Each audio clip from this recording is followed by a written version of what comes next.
JoAnn Martin, welcome to the Ops Drop. For those of you who don't know, JoAnn is the CRO at BlackCrow AI. She has been in tech and marketing for almost 15 years now. And JoAnn is a creative, she's a leader, and just generally a boss executor, which is why we are here to talk about a topic that involves all three of those, which is pricing and packaging. So JoAnn, welcome. Thank you, Mackenzie. I'm very excited about this. And thanks, Darren. Hey. Welcome. So it seems like everybody is talking about pricing and packaging right now. They're going through some sort of effort. Why do you think this is really such a hot topic right now? It's a great question. I think it's a couple of reasons. One, startups just by nature are iterative. And this answer probably changes, and probably all of my answers throughout this podcast change based on the size of the company, the stage of the company, specific vertical or business model. So I'll speak somewhat in generals. But I do think that a lot of companies are just iterating to try to get to good economics. So that comes from either economic pressure. There's a lot of market pressure coming from AI companies coming in and being really competitive economically. It's coming from a really tight fundraising environment where it's a lot harder to raise money and it costs a lot to acquire a customer. And so all of those things kind of create an environment where companies are trying to right-size their economics, and pricing is a somewhat easy way, and sometimes lazy thing to reach for to fix the economics in your business. So I think everyone wants to figure it out. I also think everyone talks about it because there are very few people who are experts in it. Pricing and packaging are, in most companies, is owned by a group of people, or maybe the person in sales because they're the person signing contracts and it just defaulted to them, or maybe the CEO because it's an early stage startup. And so everyone's trying to figure it out together, and it becomes a really interesting topic to talk about. I love that, JoAnn. One of the questions I have for you is, if you're coming into an existing company that already has their established pricing, how do you know if it's the right time to change the pricing? And do you have to handle that differently based on the size of the company, if it's a more mature company or a startup? Yeah, I'll speak from my experience where I've worked for, right now I'm in a Series A startup. Darren, I know you have worked with much bigger companies, and then Ken's and I work together at Electric, somewhere in the middle. But I'll speak to my experience on that pricing is one of those things that oftentimes doesn't get fixed until it's obviously broken. But I think it's something that can be iterated on constantly. The thing I'll maybe pause and give context on that a bit is, I don't think you need to go through a massive pricing overhaul all the time. That's not necessarily what I mean by iteration. But if you're in a company maybe the size of BlackCrow, where we're Series A, we are shipping products very quickly, we're changing our products very quickly, hopefully we're adding a lot more value constantly to our customers, then we can maybe take smaller steps in testing our pricing so it matches that value. So in a company like BlackCrow, I might come in and say, hey, what does our win rate look like on new deals? Is it good? Okay, maybe we don't make a huge overhaul right now because that's not broken. Something else is probably broken. Let's prioritize that. I might look at the market and say, or maybe our win rate is too high, and I'll say, maybe we should increase pricing. Yeah. It's too easy to win these deals. I think that we're giving away too much value. That's not an equal value exchange. Let's look at pricing. So I'd probably start with win rate, but also think about like the value of the product, what new products are upcoming, and then determine if I prioritize it. If I'm in a bigger company, then I'd probably be a little bit more hesitant to jump in right away on pricing, just because of the operational cost of rolling something like that out. I couldn't go to a company that has 1,500 employees or 10,000 employees and say, let's change pricing by 2% and see what happens, without like thousands of dollars of people costs to make that change.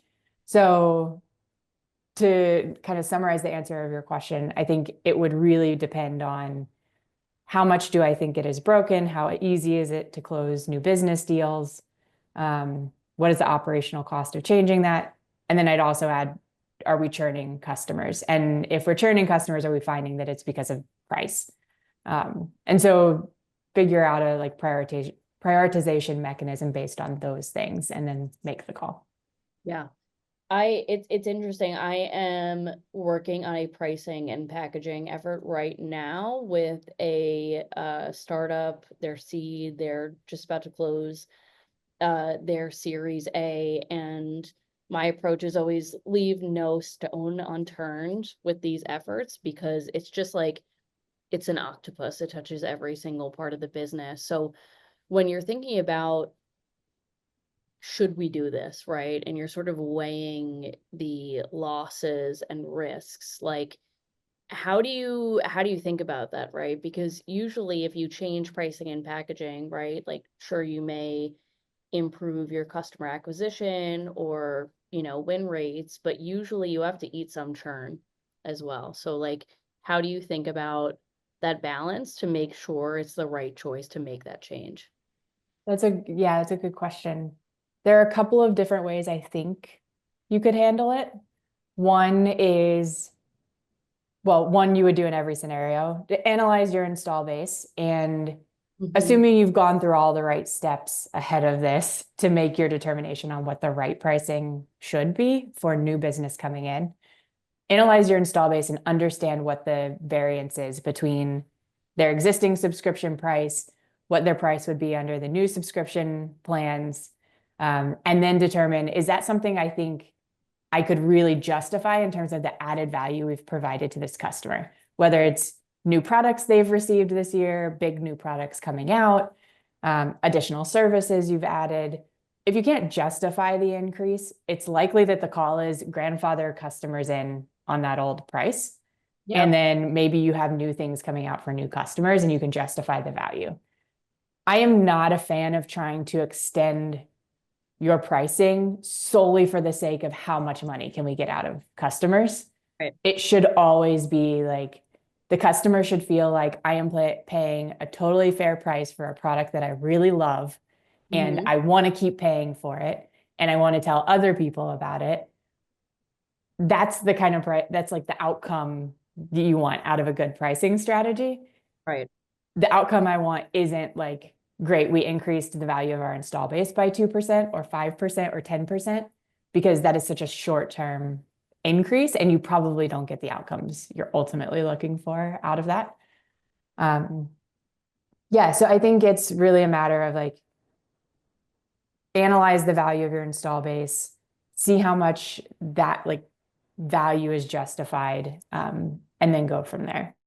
JoAnn, you mentioned that you're not a fan of just raising prices for like just to raise prices to increase revenue for a business, but sometimes there's a situation where economic factors raise the cost of doing business, and then we have to raise our prices to kind of counteract that to make sure we maintain margins as a business. What are some indicators you look at to justify like it's the right time versus, just feeling out the economy? But, are there any data points that you use, or what is it, art, science? What approach do you have? Great question. So I am a commercial leader, but so I'll speak maybe from the point of view of a commercial leader and then maybe from the point of view of a CEO. And I think they might be different, and that's healthy.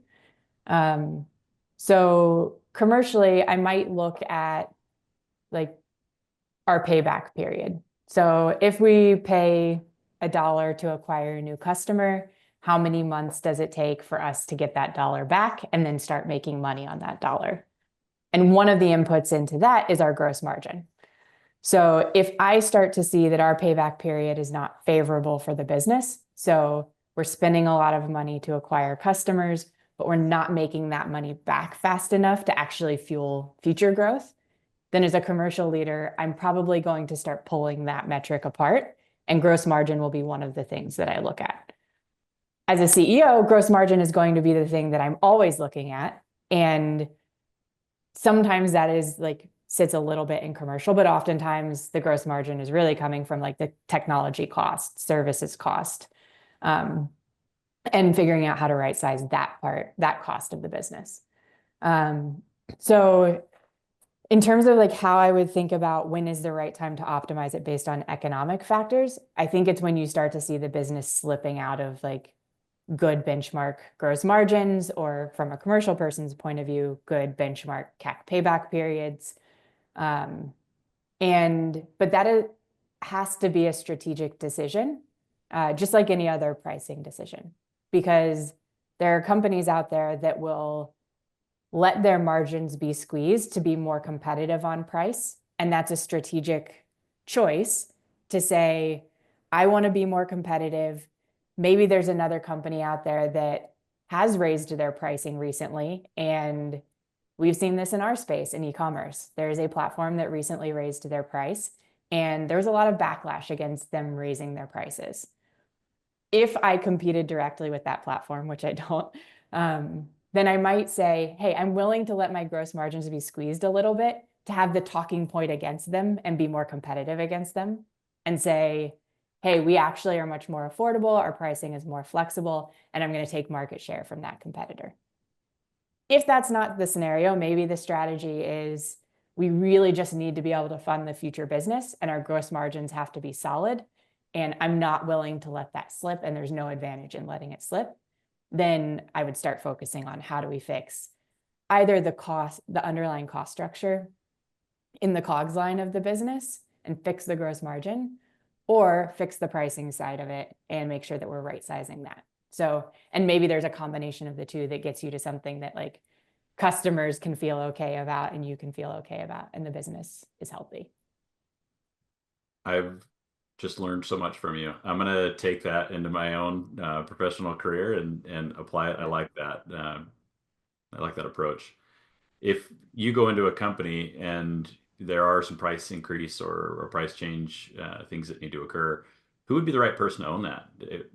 Realizing it'll probably be different at different scales of a business, but in your opinion, who should own the pricing conversation? Oh, I don't know if there is a right role to own the pricing conversation. I know there are people who should always be involved at some level. But I will start by saying this probably changes based on size of company. And in startups, often it's like, find the person who's done this before. Even like in an ancillary way. Like, have you ever touched pricing and packaging at all? Great, you own it. Teach the rest of us how to do it. And that's just the reality of startups, where we all learn from each other and grow, and that's why it's fun. And then there are like more sophisticated companies where pricing is like much more on the line all the time. And like we said, there's an operational cost, and you have a specialist who knows pricing and packaging inside out, and they own that. So in startups where it's oftentimes up in the air, generally someone who has great cross-functional management skills or relationships, oftentimes that's ops of some sort, like rev ops, financial ops, FP&A, someone who sits in the center of the organization, should be a key stakeholder in that conversation.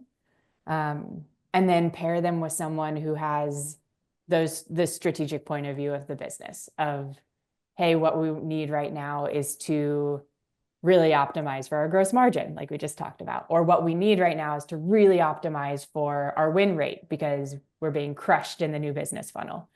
So I think if you pair the person who's just operationally solid, great project management skills, because pricing and packaging can go off the rails really fast, great cross-functional relationships, and then pair them with like strategy, point of view of the business, and probably a commercial understanding of like, when you roll this out, what's going to happen. And maybe those skills sit in both people. But yeah, I don't know that there's a perfect role for it, but having those two types of people in the room, I think, is important. Totally. And what I've noticed as well is just having somebody with really deep subject matter expertise is if it's an incredibly like complicated type of software, right, JoAnn? We were dealing with IT, and that's a vast, vast world. So having people involved who are really in the know about all the inner workings, whether it came to like software or networks or hardware, was really helpful. That sort of brings me to the question of like, what is your approach to research? And again, like I'll assume it varies by stage size and all those things, but like how do you incorporate research from customers, from, your internal teams or go-to-market teams or even outside firms? Yeah. I So I will be the first to admit that I have done this with very little outside research, and that's not the way to do it. But sometimes, like, there would be a person who comes and tells you, like, you always have to have 12 points of research, and it should take at least 9 months to do this. And that is not reality sometimes. Sometimes you have to guess on pricing. I'm not advocating for you to go out and do that in most situations, but there have been times where it's like, hey, I don't think our pricing is right. What if we just try increasing it by 1%? Yep. And you try that and you have the flexibility in the business to do it. And I don't think that that's as bad as maybe some people let it out to be. Maybe it could go sideways and then it is bad. But ideally, in situations where I've done pricing and packaging, there is a lot more research that goes into it. And so the key things that I've looked at, and as we've worked on pricing and packaging at BlackCrow, I've been able to pull in, and then at Electric, I had additional resources there, are customer interviews. So always talk to your customers about how they feel about pricing. And not just price, but value. So do you feel that you are getting value equal to the pricing that you are paying? Because just asking, like, does this feel expensive, doesn't really convey like the value exchange that you're going for. Customer interviews, analyze the like competitive category you're within and understand where you sit. I think it is insane to believe that your customers are not going to shop around to multiple different like competitors and or alternatives. And it is very unlikely unless you have built just a really powerful brand of some way, or you have some huge tech advantage, which most companies don't really have, that someone's going to pay substantially more for your software than for anything else. So look at your competitors in the landscape. Then look at your own business metrics. So what does it cost to deliver this, Darren, like you mentioned? Are we closing business at a good rate now? Are we discounting a lot? That might signal that our list pricing is too high. Are we never discounting? That might signal that it's too low. If you don't do discounts and it's an online subscription, you can A/B test the online subscription page and start to get maybe more automated learnings there. So yeah, understand your existing business funnel as it is today. Then in terms of outside firms, Mackenzie, that you mentioned, I know at Electric, we worked with an outside firm and they did a lot of analysis on like price elasticity, willingness to pay. Where does really the demand for your product start to break down on the pricing curve?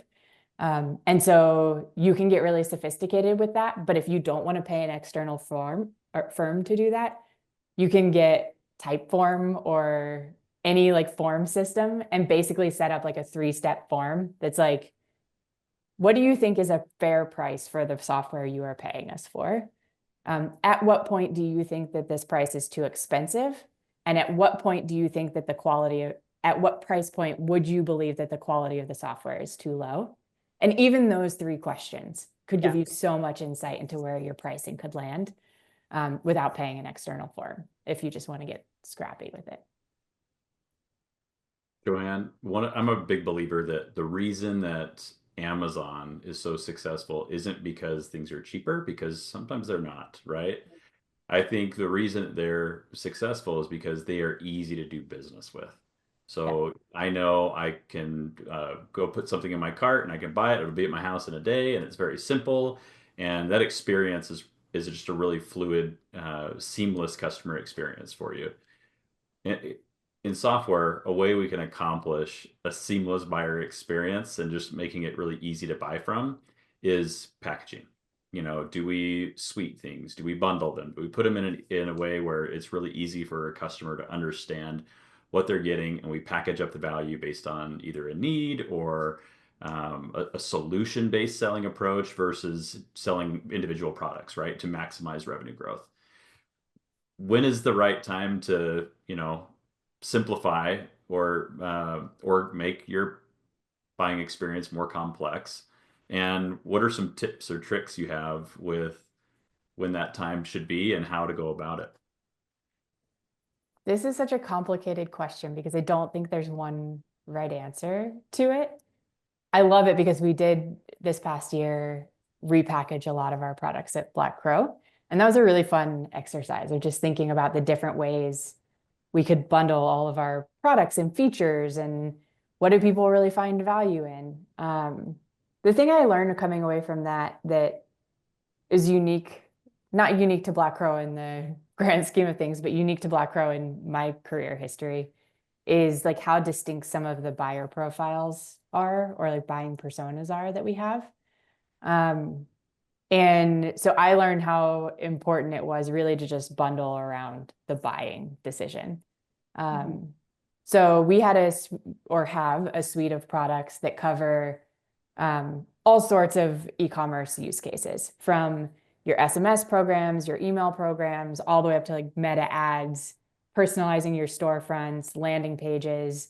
And so we were talking about different ways you could combine those to make it really easy to buy. And so it didn't feel like we were just throwing like a restaurant menu at the customer every time and being like, which of these 10 things do you want today, sir? And where we landed really was optimizing around the buyer. So, well, I'll say the buyer and what we thought they would feel as critical. So what I mean by that is we bundled all of our email SMS products into one package because that is one buyer separate from someone who might manage meta ads. So we bundled our meta ad products into a package for that buyer. Those are different stakeholders in their organizations often. So depending on who would come talk to us, there's a really easy way to do business with us and get started. And if you want to introduce the other stakeholder later, you can, and we have additional value we can provide. So number one, just make sure that the packaging makes sense to your buyer. Like, don't make your buyer go talk to 4 different people in the company to make sure that like some tool that's made for someone else is okay to bring on board. Just make it really easy for that one person to make the decision. The second thing in packaging is how critical is the thing in terms of getting started. So we tested a couple different things in terms of packaging and add-ons, like what needed to be part of a core package and what could you buy ad hoc. And oftentimes we found that like people just buy the entire package. They didn't feel like they needed to negotiate features out of the package, which I actually thought would have happened. Like I would have thought they would have said, yeah, this package is cool, but I only want 3 of the 4 features. Can you just take the 4th one out and discount the price? But because we packaged it all for that buyer, it just made a lot of sense. If it had been a scenario where I think maybe you have a really advanced feature or a reporting add-on that only makes sense for like a more sophisticated buyer or a bigger company, then maybe you start to build add-ons on top of that where you're like, the core package works for every buyer. Then we have a segment that's going to also want this add-on. Then you start to stack the add-on later. That makes sense because yeah, one thing I was going to ask you about, JoAnn, is like when to package, when to bundle, and that's always the thing that stands out, right? It's like even when you get to the end of the effort, you have your 2 or 3 packages, and then there's sort of like this exercise to try to capture every single edge case. They're like, what if we do this as like an add-on or like, an extra like professional services bundle and so on and so forth to capture every single thing? Like, how do you push people to, pause for a moment and understand, hey, that's like an edge case. We don't necessarily need to include that, or, maybe it can be an add-on or something like that. Yeah. So in business school, there's like a pretty cliche like pricing analogy or comparison, which is the whole business model of movie theaters. Mm. And oftentimes I'll pull from that because most people have been to a movie theater and they know what the experience is like. In a movie theater, the thing that you're going to the theater for generally is to see the movie. So your core package is the ticket to the movie, right? And for movies, the margins on their tickets aren't generally high. Like that is the product where they're gonna lose, they're not necessarily losing money, maybe some will, but they're not making all of their money there. But they know that that's the lowest common denominator product that they can offer to get people in the door. Then they believe that there's probably if you have like a small, medium, large segments of customers, you have like a medium segment of customers who, for them, going to the movies is maybe more of an experience. Like they're going to buy a soda and snacks when they go to the theater. So then they offer this kind of second tier. Sometimes that's a package. Like our movie theater does like concession subscriptions and you get discounts and like those products are much higher margins. You're not going to get as many customers often buying them, but you're actually going to build a business on that like medium tier. And then you have the high tier, which are probably the people going to like the premium times of the movie and they're getting a beer and a pizza when they watch the movie. And their like average price is probably 3 times what the person in segment 1 pays. So oftentimes I use that when I talk about like, you don't have to include everything. Like you have to think about, one, what is the core reason a customer comes to your company? Serve that customer first. Like make sure you have a base package that gives them the movie ticket. You don't have to add anything into it. Just make sure that movie ticket's there. Then find out whatever you're like, I go for the experience and I want the snacks person is. And maybe that's the person that's like, they also want the analytics dashboard, or maybe they want integrations into other products and you start to bundle that in. And then there's the high tier that's like, they want everything. They want a lot of configuration. Maybe they want services on top of it and build it into that. And if there are things that don't fit neatly, or you find that most customers don't want, but some do ask for, then build in an add-on to those things. But that's generally how, to answer your question, Mackenzie, like how I will talk to other people in an organization if they try to start reaching for like, why can't we just sell everyone everything and charge as much as humanly possible? Like, because then you'll lose the people that just want the movie tickets. And we want the people who want the movie tickets. Because one day they're going to get a raise and they're going to buy the soda. And then beyond that, they're going to come back and they're going to get the pizza and beer. When you're looking at putting a new package together, or like you mentioned, like, the pizza and beer, when you're doing that equivalent at a software company, how do you get the right people involved and the right people bought in to be able to move that decision forward? I mean, I wish we were selling pizza and beer. Sometimes that feels like it'd be a little easier. At BlackCrow, it's really easy. So I'm sort of spoiled in the fact that we have just like really great teamwork and the lines between teams aren't solid line. Like everyone's keen to jump in and help on anything really. But we're early stage startup. Not everyone can even function well like that, nor should they function like that. So I think Mackenzie touched on one thing earlier, which is like, make sure you have a subject matter expert in the room. I think that's one of the first things actually that helps get alignment from everyone else. So if there's someone who, there's a term for this person, and I think it comes from a book called like First 90 Days, where there's a person in every organization that's like the archivist. They know everything, and you don't know why they know everything, but like they've probably been there forever, and they just know everything about the product, good and bad. They know everything about everyone in the organization. That's probably a good first person to bring into this conversation. And generally, like if you're in a small enough company or even in a small enough team, you generally know who that person is. So bring that person in, and that can help get alignment because that person will bring credibility to the project. They're going to push back a lot, which is good for getting alignment across teams. So start there. Then take your time. Like pricing is not, and packaging is not a thing that you're going to figure out in a 1 hour meeting.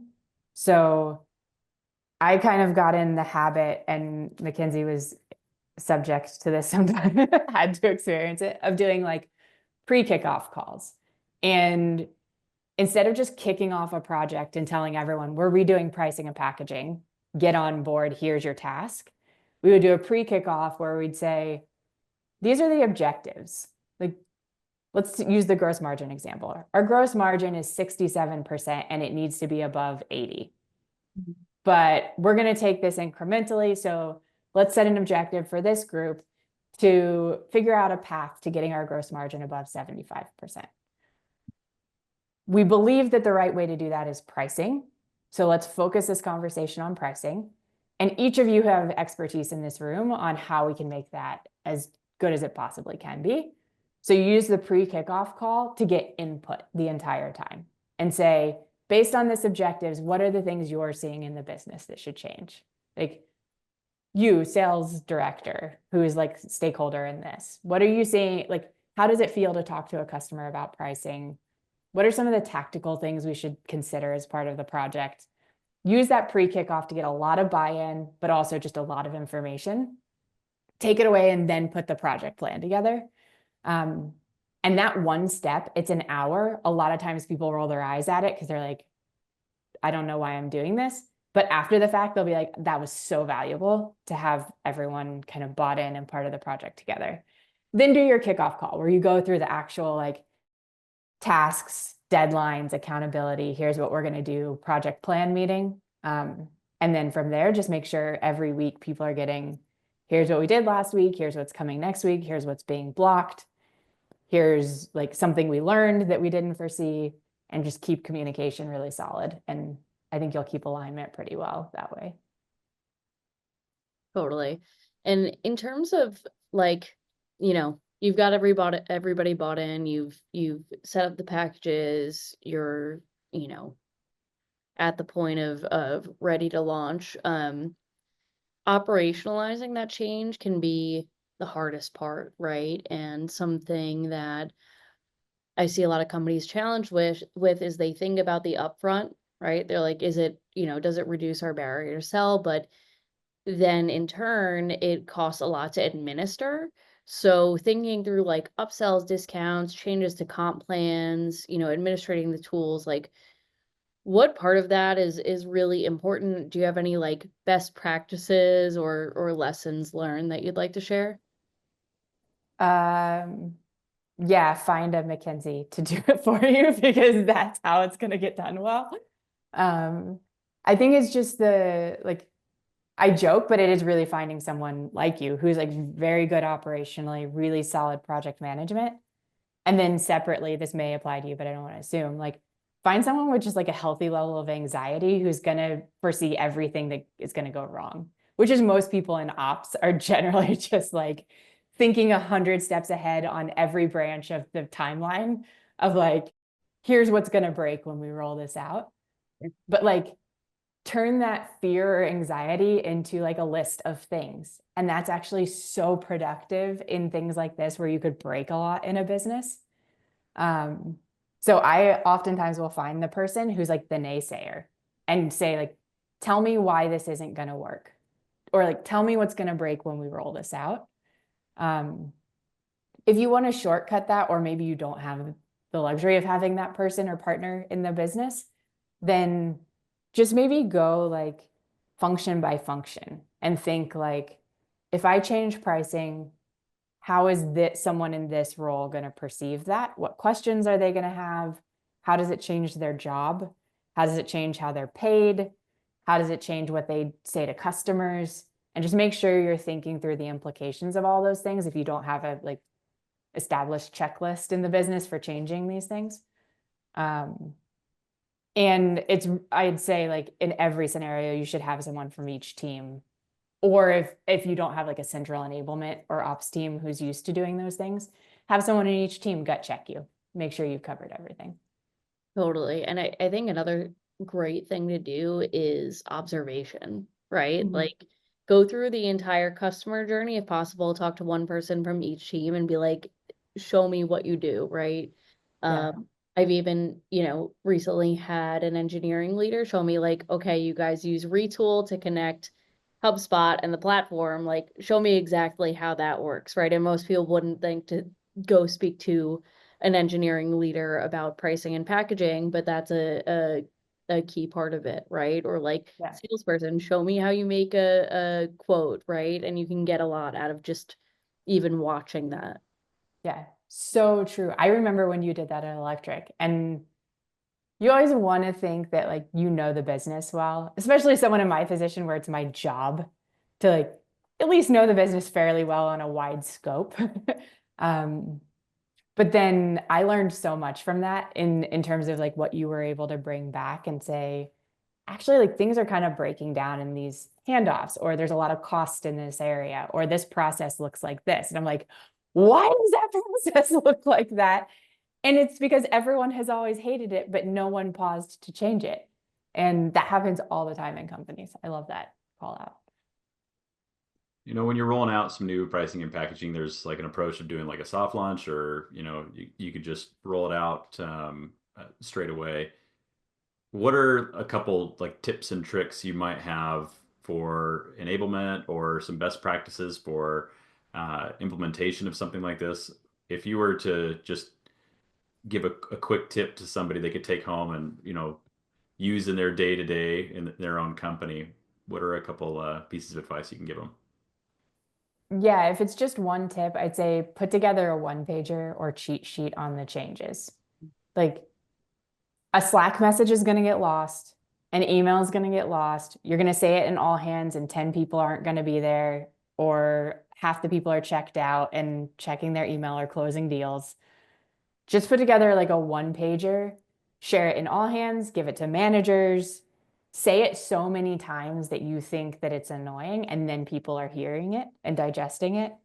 So any big change rolling out, I'd say try to get it in the hands of everyone at the same time with one document or one asset, and you'll kind of reduce the telephone confusion that always happens with those things.